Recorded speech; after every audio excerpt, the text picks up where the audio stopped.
Fala, meu povo, como que vocês estão? Espero que estejam tudo bem. Hoje eu quero acompanhar com você esse vídeo aqui. Eu quero mostrar para você aqui o que o pastor Elias e também o pastor Juliano Fraga falaram a respeito desse tema, desse debate do pastor Eliseu Rodrigues com o pastor Abílio Santana a respeito aí se haverá tristeza no céu. Eu quero deixar para você agora, vamos acompanhar um pouco do que o pastor Eliseu Rodrigues e o pastor Abílio Santana falaram sobre esse tema. Veja aí. Vamos lá. Pastor Abílio, o texto de Apocalipse 22, 21, né? Fala que Deus enxugará dos nossos olhos todas as lágrimas. Esse texto não seria uma evidência que lá no céu, pela última vez, ainda tem lágrimas? Esse momento onde Deus enxugará dos nossos olhos toda lágrima é no céu, né? Então, depois da glorificação do corpo, depois do arrebatamento da igreja, que ele enxugará dos nossos olhos toda lágrima. Óbvio que o senhor tem razão que lá não haverá mais tristeza, mas deixa de haver tristeza depois que ele enxugar dos nossos olhos toda lágrima. Se ele enxuga dos nossos olhos toda lágrima, então não seria que a última lágrima acontece lá? E depois eu vou deixar uma pergunta que ficará no estreito do pastor Eliseu. Então primeiro começa com o pastor Abílio. Bom, eu quero responder a tua pergunta, mas antes, porém, o pastor Eliseu me pediu para eu citar pelo menos um texto que haverá uma alegria lá nos céus. Tá? E se não for... todos os salvos, pastor. Para todos os salvos? No tribunal. Tá, no tribunal. Tá. Então, lê 1 Pedro, por favor. Primeiro livro de Pedro, capítulo 1. Versículo 3, 4, 5 e 6. Lê para todos nós, por caridade. Bendito Deus e Pai de nosso Senhor Jesus Cristo, que segundo a sua muita misericórdia nos regenerou para uma viva esperança, mediante a ressurreição de Jesus Cristo dentre os mortos, para uma herança incorruptível, sem mácula, imacessível, reservada nos céus, para vós outros que sois guardados pelo poder de Deus, mediante a fé, para a salvação preparada para revelar-se no último tempo. 6. Nisso exultais, embora no presente, por breve tempo, se necessário, sejais contristados por várias provações, para que, uma vez confirmado o valor da vossa fé, muito mais preciosa do que o ouro perecível mesmo apurado por fogo, redunde em louvor, glória e honra na revelação de Jesus Cristo. Pastor, a sua Bíblia precisa ser reformada. Tem mais versículo, quer que continue? Não é isso não. 1 Pedro, capítulo 1. Sim. 1 de Pedro, capítulo 1. Versículos 3, 4, 5 e 6, está escrito assim: Bendito seja o Deus e Pai de nosso Senhor Jesus Cristo, que segundo a sua grande misericórdia nos gerou de novo para uma viva esperança, pela ressurreição de Jesus Cristo dentre os mortos. 4. Para herança incorruptível, incontaminável, e que se não pode murchar, guardada nos céus para vós. 5. Que mediante a fé estáis guardados na virtude de Deus para a salvação, já prestes para se revelar no último tempo. Versículo 6. Em que vós vos alegrareis. Só respondendo a sua pergunta. Em que vós vos alegrareis. Perfeito. Guarda esse versículo pro senhor. E não é somente, eu vou aproveitar que eu tinha prometido. Tá aqui, ó, um presente pro senhor. Tá? Muito obrigado. Mas abre aí pro povo ver. É o lenço que o senhor me prometeu. Um lencinho, pro senhor enxugar lágrimas lá do céu. Eu vou usar quando estiver chorando, intercedendo pelo senhor. Não, mas aí pro arrebatamento, tem que guardar. Não, no arrebatamento aqui não entra. E aqui está meu livro de sermões, para aperfeiçoar os seus sermões. Deus fala em Êxodo. Pastor Eliseu, agora eu vou fazer aqui uma pergunta por irmão. A Bíblia mostra, né, que o céu é um lugar de tristeza, de alegria, onde não haverá tristeza, nem lágrima, nem morte, nem dor, nem nada. Essa ideia de tristeza no tribunal de Cristo combina com essa descrição do céu? Combina com apenas o tribunal de Cristo, que é um evento momentâneo do julgamento. O julgamento do crente se deu na cruz de Cristo. O julgamento do crente se dá diariamente, examine o homem a si mesmo. E no tribunal de Cristo o crente será analisado e suas obras destruídas lhe gerará sofrimento, perda, prejuízo do seu galardão. Combina porque é a Bíblia que está deixando claro, e não tem um texto na Bíblia prometendo alegria no tribunal. Morada eterna, milênio, bodas do Cordeiro. Esse, pastor Abílio, de 1 Pedro capítulo 1, é a alegria da nossa herança nos céus, estando para sempre com o Senhor. Claro, eu não desfaço esse texto, mas no tribunal de Cristo esse texto de 1 Pedro capítulo 1 não é para o tribunal. Os textos que eu usei sobre o tribunal de Cristo evocam temor.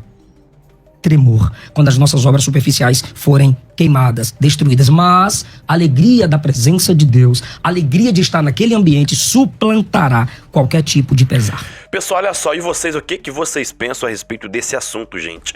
Haverá tristeza no tribunal de Cristo, ou tristeza no céu, como muitos estão falando aí? Ou você concorda com o pastor Abílio Santana, que não haverá tristeza, né? Sobre esse assunto aí, veja o que diz o pastor Elias, né, ali juntamente com o pastor Juliano Fraga, no debate também sobre esse assunto, ele vai falar, preste atenção no que ele diz. Vamos lá. O pré-tribulacionismo, claro, acredita que a igreja vai ser arrebatada antes da tribulação, e nos céus não há tempo. Nós acreditamos em um tribunal de Cristo, bodas do Cordeiro e a terra passando por um período tribulacional. Pastor Elias, para a gente fechar sobre o tribunal de Cristo, como o senhor vê essa questão da tristeza? O senhor acredita que vai haver um sentimento para aqueles que não receberam o galardão? Ainda que de forma bem sucinta e lacônica, nós queríamos te ouvir aqui. Eu, sem entrar nesse embate, Sim, né, sim. se haverá ou se não haverá, mas eu gostaria de trazer aquilo que eu penso ser possível. E o que eu penso ser possível é que não haverá essa tristeza. E vou apresentar aqui algumas razões para que mostrando que não há um motivo para estarmos tristes. Bom, primeiro, que no céu só entrarão os vencedores. O simples fato de você ser um vencedor já é razão suficiente para você se alegrar, porque afinal de contas, depois de uma grande batalha, você foi vencedor. Só que no livro do Apocalipse tem promessas para todos os vencedores. Não haverá vencedor A, vencedor B. Não, todos são vencedores. Hipernical. Mais que vencedores. E para os vencedores, depois eu quero ler algumas promessas. Só que eu quero trabalhar em primeiro lugar dizendo o seguinte, que o que estará em questão de julgamento no tribunal de Cristo não é a pessoa, porque senão aí vira trono branco. E muitas vezes as pessoas confundem achando que são as pessoas que serão julgadas. Não, são as suas obras que estará em questão. Aquilo que você fez, e não você. Você não está em questão. Então, primeiro fato. Então não é você. Segundo ponto. Eu penso que todos receberão recompensas. Porque se todos não receberão, Apocalipse 3:11 diz o seguinte, guarda o que tem para que ninguém tome a tua coroa. Ora, se você chegou lá, você guardou. Se você chegou lá é porque você guardou. Você venceu. Então, de cara, você já tem uma coroa. Aproveitando um gancho do pastor Ivan, onde ele disse que 1 Coríntios capítulo 9, 24 a 27, ali significa santificação, que é a coroa incorruptível, para aqueles que se santificaram. Agora, será que só alguns se santificarão? De acordo com Hebreus capítulo 12, versículo 14, olha o que diz ali o Espírito Santo. Segui a paz com todos e a santificação, sem a qual ninguém verá o Senhor. Ora, se eu sou vencedor, se eu teria o privilégio de ver o Senhor face a face, é o sumo bono do cristianismo, e eu o verei face a face. Emendando com isso, 1 de João capítulo 3, versículo 2, porque ainda não é manifesto o que havemos de ser. Mas quando ele se manifestar, seremos semelhantes a ele, porque do jeito que ele é, nós o veremos. Então é fato que eu me santifiquei. Então se a coroa é pela santificação, todos que chegarem lá é porque se santificaram. Então terão também essa coroa incorruptível. E a santificação final, plena, é a glorificação. É a glorificação. Fomos salvos da culpa do pecado, estamos sendo salvos do poder do pecado e seremos salvos da presença do pecado. Então a glorificação. Então, de certa forma, se o que o pastor Ivan interpretou de 1 Coríntios 9, 24 e 27, eu creio na interpretação dele, então todos receberão a coroa incorruptível, a incorruptibilidade todos receberão. Tem ainda uma outra questão. A outra questão é a seguinte, são as bem-aventuranças, que nós iremos ler agora. As bem-aventuranças diz o seguinte aqui, nas bem-aventuranças. Capítulo 2 de Apocalipse, versículo 7, a primeira. Quem tem ouvidos, ouça o que o Espírito diz às igrejas. Ao que vencer, dar-lhe-ei a comer da árvore da vida que está no meio do paraíso de Deus. Ora, o que eu vou receber? Isso é para todos os crentes vencedores, que é o que vencer. Então os que chegaram lá é porque venceram. Versículo 11. Quem tem ouvidos, ouça o que o Espírito diz às igrejas. O que vencer não receberá o dano da segunda morte. Outra recompensa. Versículo 17. Quem tem ouvidos, ouça o que o Espírito diz às igrejas. Ao que vencer, darei eu a comer do maná escondido e dar-lhe-ei uma pedra branca e na pedra um novo nome escrito, o qual ninguém conhece senão aquele que o recebe. Ainda, o versículo... Deixa eu ver aqui, o versículo de número 26 e 27. E ao que vencer e guardar até o fim as minhas obras, eu lhe darei poder sobre as nações, claro que o cumprimento disso será no milênio. E com vara de ferro as regerá. Capítulo 3, versículo 5. O que vencer será vestido de vestes brancas, e de maneira nenhuma arriscarei o seu nome do livro da vida, e confessarei o seu nome diante de meu Pai e diante dos santos anjos. Versículo 12. A quem vencer, eu farei coluna no templo do meu Deus, e dele jamais sairá. E escreverei sobre ele o nome do meu Deus, e o nome da cidade do meu Deus, a nova Jerusalém, que desce do céu do meu Deus, e também o meu novo nome. E para mim, a maior recompensa que o Senhor promete, a pior igreja. A pior igreja, que é a igreja de Laodiceia. Exatamente. Olha só o que ele promete para essa igreja de Laodiceia. Aqui é forte. Ao que vencer, lhe considerei que se assente comigo no meu trono. Quer prêmio maior do que esse? Quer recompensa maior do que essa? Quer glória mais do que essa? Sentar-se no trono. O capeta quis. Foi despejado do céu. Só que nós teremos esse privilégio. Glória a Deus. Olha só. Ao que vencer, lhe considerei que se assente comigo no meu trono. Assim como eu venci e me assentei com meu Pai no meu trono. Com base em tudo isso, eu chego a pensar que ninguém ficará sem galardão no céu. Aquilo que está aberto em 1 Coríntios, capítulo 3, versículos 12 a 15, é uma possibilidade. A obra do tal sofrerá detrimento. O que sofre detrimento ou dano É a obra. é a obra, não não é a a pessoa. Tá entendendo? O tal será salvo como que pelo fogo. Como é que nós entendemos isso? A salvação como que pelo fogo. Não é que você vai ser salvo mediante um sofrimento. Não. Por exemplo, tem um incêndio num prédio. E aí, pastor, o senhor tem lá um cofre. Ele tem todo um controle, tem cofre que tem um delay, né? Pra você abrir. Lá no seu cofre tem milhões de dólares. Esse negócio de cofre o Ivan tem. Eu ainda Ele não tenho. Ele tem, eu tenho. Aí, mano, tem lá pedras preciosas, rubi, esmeralda, diamante, brilhante, ouro. Para você abrir, vai levar aí uns 5 minutos. E tá tudo pegando fogo. O corpo de bombeiro chega. Você diz assim, eu preciso abrir o cofre. O que o bombeiro vai fazer? Ele vai ficar esperando 5 minutos até o seu cofre abrir para você tirar os seus bens? Ele vai arrastar você, porque a sua vida transcende o valor dos seus bens. Salvo como e pelo fogo, você não vai receber nada. Apenas a sua vida como recompensa. Isso é uma possibilidade. Mas pelo que nós vemos aqui, está remoto para o vencedor. Porque muita coisa é coroa da vida, é coroa incorruptível, é sentar-se no trono de Deus. É muita coisa para você se entristecer.